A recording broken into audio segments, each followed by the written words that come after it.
Shalom, selamat pagi jemaat Tuhan. Berjumpa kembali dalam Doa Pagi Online.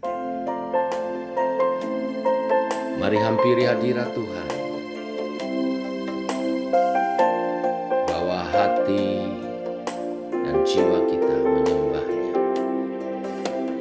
Tak akan pernah ku sesali mengiring Yesus sepanjang hidupku, lewati lembah air mata, ku saksikan kemuliaan-Mu dinyatakan.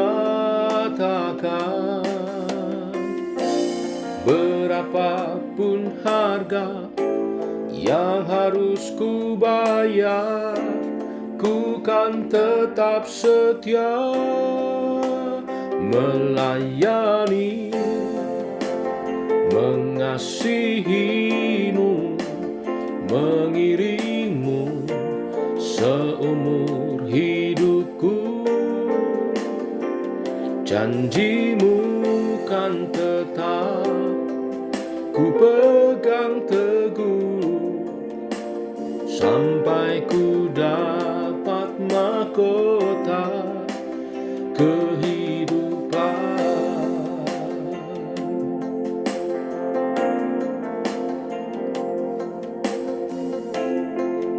Oh, tak akan pernah ku sesali mengiring Yesus sepanjang hidupku, lewati lembah air mata, ku saksikan kemuliaan-Mu dinyatakan. Berapapun harga yang harus ku bayar, ku kan tetap setia melayani, mengasihi-Mu, mengiring-Mu seumur hidupku. Janji-Mu kan tetap ku pegang teguh sampai ku dapat mahkota kehidupan. Sekalipun tubuh dan batinku lenyap, tetap Kaulah Tuhanku selamanya.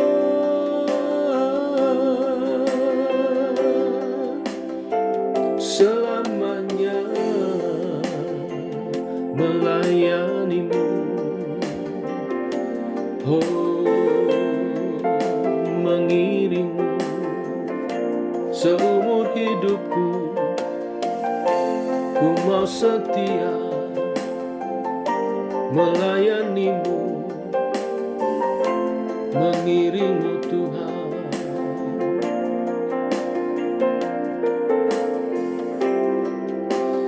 Melayani, mengasihi-Mu, mengiring-Mu seumur hidupku. Janji-Mu kan tetap ku pegang teguh sampai ku dapat mahkota melayani, mengasihi-Mu, mengiring-Mu seumur hidupku. Janji-Mu kan tetap ku pegang teguh sampai ku dapat mahkota kehidupan.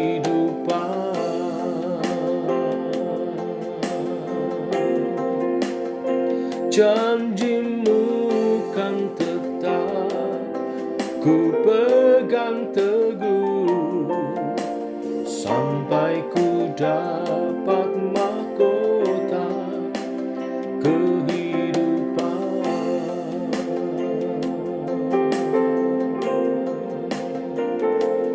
Oh,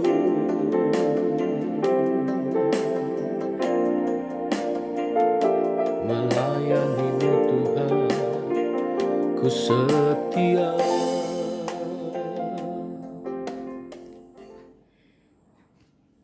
Bapa, kami mengucap syukur atas segala anugerah yang Kau limpahkan atas hidup kami, keselamatan yang Kau berikan, kasih karunia dan pimpinan-Mu, rancangan hidup yang indah, yang mulia, yang kekal di dalam Yesus.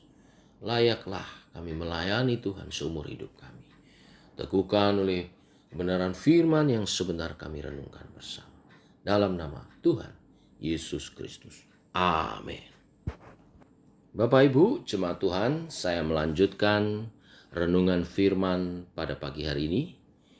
Lukas pasal 18 ayat 28, 29, 30. Judul perikop upah mengikut Yesus. Demikian firman Tuhan. Petrus berkata, "Kami ini telah meninggalkan segala kepunyaan kami dan mengikut Engkau." Kata Yesus kepada mereka, "Aku berkata kepadamu, sesungguhnya setiap orang yang karena kerajaan Allah meninggalkan rumahnya, istrinya atau saudaranya, orang tuanya atau anak-anaknya, akan menerima kembali lipat ganda pada masa ini juga dan pada zaman yang akan datang. Ia akan menerima hidup yang kekal." Amin. Bapak Ibu, ada sebuah cerita Yunani. Pada suatu ketika ada seorang pemuda mendatangi seorang bijak bernama Aristoteles. Ia hendak menguji hikmat filsuf ini yang begitu terkenal pada zaman itu. Ia datang membawa seekor anak burung yang disembunyikan di balik punggungnya di dalam kedua tangannya. Ketika berhadapan dengan Aristoteles, ia berkata, "Menurut guru, apakah anak burung ini hidup atau mati?" Anak muda ini berpikir, jika gurunya Aristoteles menjawab mati, maka ia akan melepas burung itu. Tetapi jika gurunya menjawab hidup, maka ia akan mencekik leher burung itu, sehingga jawabannya selalu salah. Tetapi apa jawaban guru Aristoteles? Guru Aristoteles menjawab, "Anak muda, hidup dan mati burung itu ada dalam genggaman tanganmu. Jika engkau menghendaki hidup, maka burung itu pasti akan hidup. Tetapi jika engkau menghendaki mati, maka burung itu akan mati."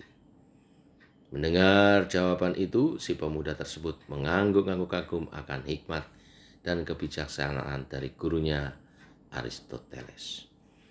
Cerita ini mengandung pesan bahwa manusia hidup diperhadapkan kepada kebebasan dalam memilih, menentukan dan memutuskan tujuan hidupnya.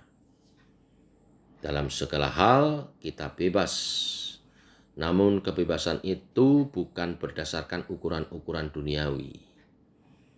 Memilih hidup berarti mengikut Yesus, karena hanya di dalam Yesuslah kita menemukan kehidupan kekal. Dalam mengikut Yesus tentu kita harus melakukan kehendak-Nya. Apa yang mesti kita perbuat dan bagaimana kita melakukannya? Yaitu menyerahkan segala aspek kehidupan kita, mengutamakan Tuhan lebih dari segala-galanya. Dari perikop yang kita baca, menceritakan tentang Petrus sebagai perwakilan seluruh murid, menuntut penjelasan mengenai upah mengikut Yesus. Di ayat 28, Petrus berkata, "Kami ini telah meninggalkan segala kepunyaan kami dan mengikut Engkau." Artinya semua murid Yesus merelakan untuk meninggalkan pekerjaannya, tempat tinggalnya, saudara mereka, demi mengikut Yesus. Mempertaruhkan seluruh hidupnya untuk setia dan taat terhadap gurunya, tanpa rasa ragu atas panggilannya sebagai murid Kristus. Dengan perkataan Petrus tersebut, Yesus melihat dan mengetahui bahwa di antara para murid mengharapkan upah. Kalau kita melihat latar belakang perikop-perikop sebelumnya, yaitu yang diharapkan adalah berupa kedudukan dan jabatan, mungkin juga harta yang mereka peroleh.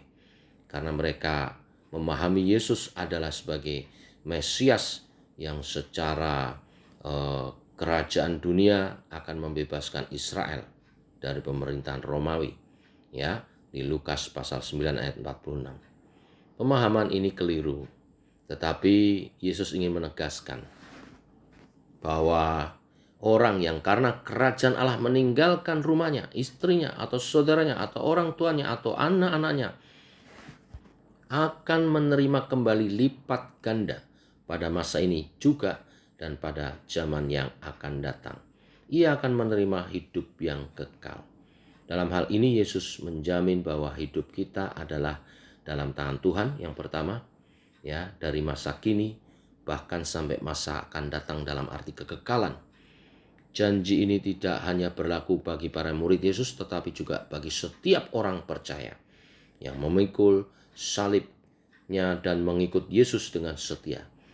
Ya, di setiap masa dan sepanjang zaman Allah memberkati setiap orang yang setia dan taat akan firman-Nya. Allah akan melipat gandakan bagi setiap orang yang mengedepankan kehendak-Nya. Janji upah ini tidak bersifat politis seperti yang dipahami oleh murid-murid, tetapi holistis secara keseluruhan dalam pengertian kekekalan. Ketika kita meninggalkan sesuatu untuk percaya dan mengikut Yesus, mengedepankan kepentingan Tuhan dengan ikhlas dan dalam kehendak-Nya, pada saat itu juga Yesus akan memberi kemampuan kita, mulai dari mengatasi segala kesulitan dan juga memberi kuasa berlipat ganda daripada diri kita untuk kita boleh diberkati, berkembang, dan bahkan sampai kepada kekekalan. Mulai dari keselamatan yang kita terima, mengubah perspektif hidup kita dari hanya sebatas duniawi kepada kekekalan surgawi. Kemudian Tuhan merancangkan rencana hidup kita dalam kekekalan, membuat segala sesuatu indah pada waktunya. Sehingga pergumulan, penderitaan, apapun yang kita alami di dunia pun, di dalam Yesus dibuat menjadi indah. Dan Tuhan membuat hidup kita makin berarti, mulia di dalam Dia. Itulah yang membuat kepastian orang percaya akan mengalami kesuksesan karena rancangan Tuhan, karena keselamatan yang daripada Tuhan, karena janji ini. Rasul Paulus berkata dalam 1 Korintus 15 ayat 58, "Karena itu, saudara-saudaraku yang kekasih, berdirilah teguh, jangan goyah, dan giatlah selalu dalam pekerjaan Tuhan. Sebab kamu tahu bahwa dalam persekutuanmu dengan Tuhan, jerih payahmu tidak sia-sia." Jadi, tidak akan sia-sia jerih payah kita, saudara, dalam mengikuti Tuhan, baik selama kita masih di dunia ini, maupun bahkan sampai kepada kekekalan. Tuhan akan melipat gandakan. Tuhan memberkati. Amin. Bapa, kami datang kepadamu bersyukur buat kebenaran firman-Mu yang luar biasa, yang menjadi penghiburan, pengharapan, dan sukacita karena jerih lelah kami di dalam Tuhan tidak akan sia-sia. Artinya akan ada hasil, ada upah. Selain keselamatan yang Kau beri, bahkan Kau memberi upah atas apa yang kami utamakan di dalam Tuhan. Terima kasih Tuhan buat janji firman-Mu yang luar biasa. Ajar kami setia, ajar kami sungguh-sungguh di dalam Engkau. Tidak khawatir akan penghidupan kami, keluarga kami, masa depan kami. Karena Engkau merancangkan yang terbaik atas hidup kami. Bapa, Kesempatan yang baik kami bawa dalam doa bangsa dan negara kami Indonesia. Berkatilah Tuhan. Kami berdoa berkat Tuhan dinyatakan atas bangsa ini. Karena doa-doa umat-Mu lah. Seperti kata firman-Mu, doa orang benar sangat besar kuasanya. Umat-Mu adalah orang-orang yang dibenarkan oleh karya penebusan Kristus yang membawa berkat atas doa-doa yang dinaikkan bagi bangsa ini. Maka kami mohonkan berkat atas bangsa ini. Berkat ketentraman, kedamaian.